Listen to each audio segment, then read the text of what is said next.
Afternoon, people. Hey, my name's Philip, and today I'm going to be talking about how to put a G20 BMW, in my case this is my BMW 330i 2022 model. We're going to talk about how to put it up on 4 jack stands. I made a post on the Beamer forums a couple years on how to do this. I like to do my own maintenance, and at the time there was very little information available on how to do it. Matter of fact, back then the belief was there wasn't even a front jack point on the car. So I had devised a way to get the thing up on jack stands.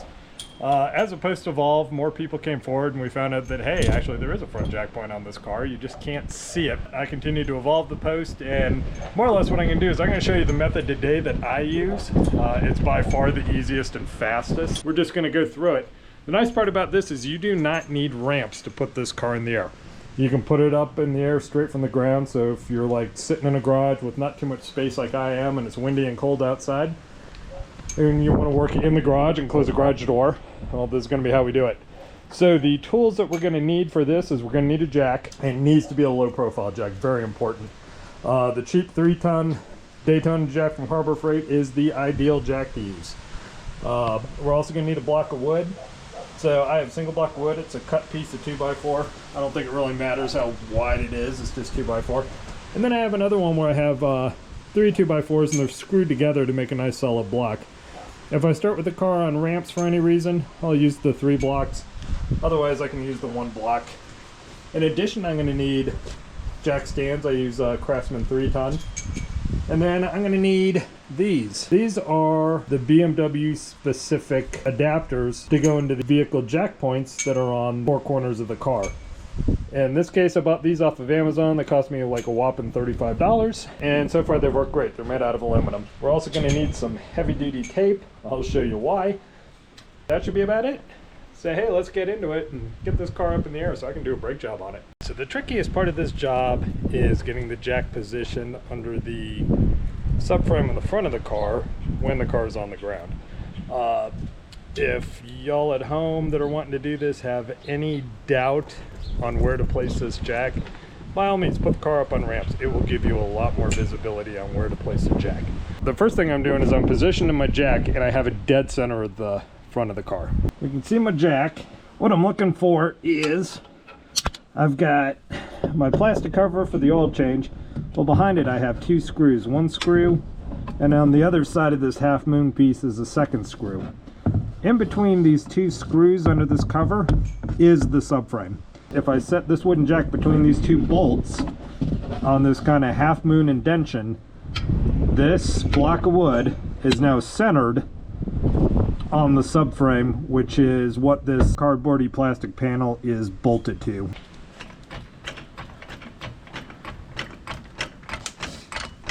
Alright, so I can see this is my jack point right here. So we're not quite there yet. I need to raise this up a little more. Alright, I can see now I've got room. Everything's looking good.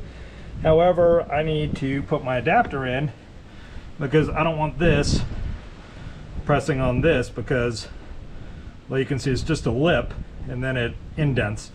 And if I just drop the car down on this, I'm going to crush the edges of these. Are going to deform. Not cool, not what I want. So that's where the pucks come into play. That's also where the tape comes into play. So this puck is going to fit in very nicely right here.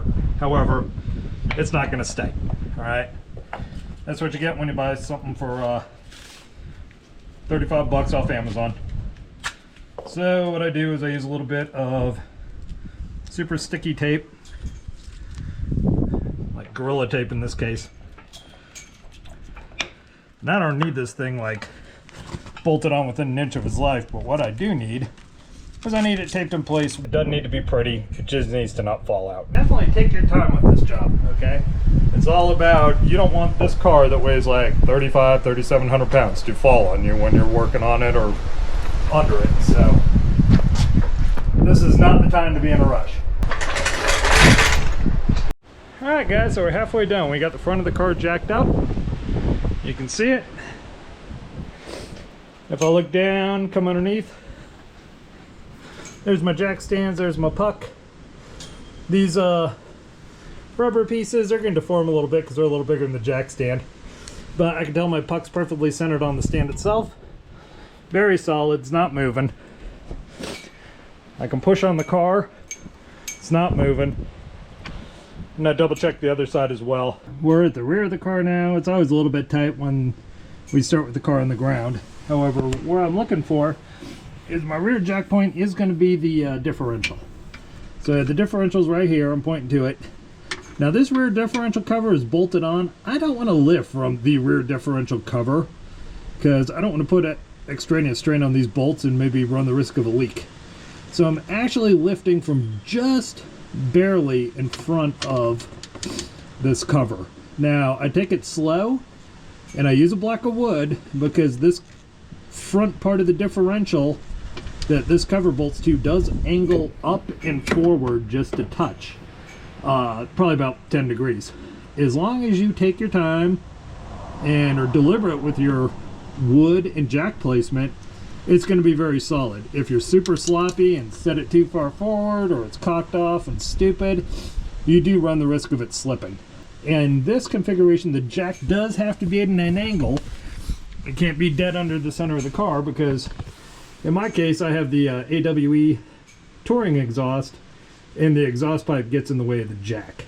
So I have to lift this rear from an angle, but it's going to come up just the same because the fulcrum, the pivot point, is on that rear def, and that is the center of the car. The other problem when we're jacking the car up like this is that I have very little leverage on the handle itself, so it's slow starting at first, but the higher the car gets in the air, the faster I can raise it up because I have more angle on this jack lever. So at this point, the passenger side wheel is starting to come off the ground, driver side wheel is very light. You can see my block of wood and you can see where I'm at on that rear differential. Now this is the cover and I'm just in front of it on the diff body itself.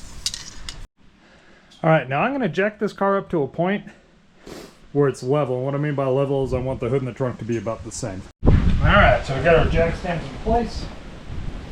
And same as the front, we're just going to slowly let the rear end down, let the weight start to settle on the jack stands, and then we'll double check the positioning.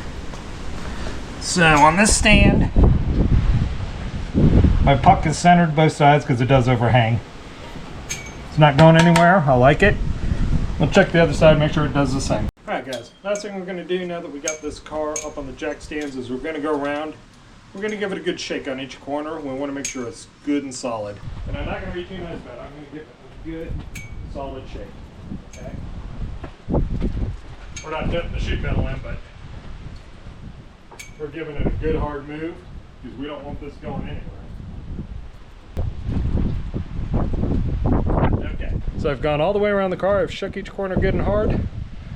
It's solid. It's not going anywhere. I do feel comfortable at this point taking the wheels off, crawling underneath for anything I need to do. My car is sitting level as well. All right, sitting level side to side, front to back. So there we go, guys. That's all there is to it. Thanks for watching.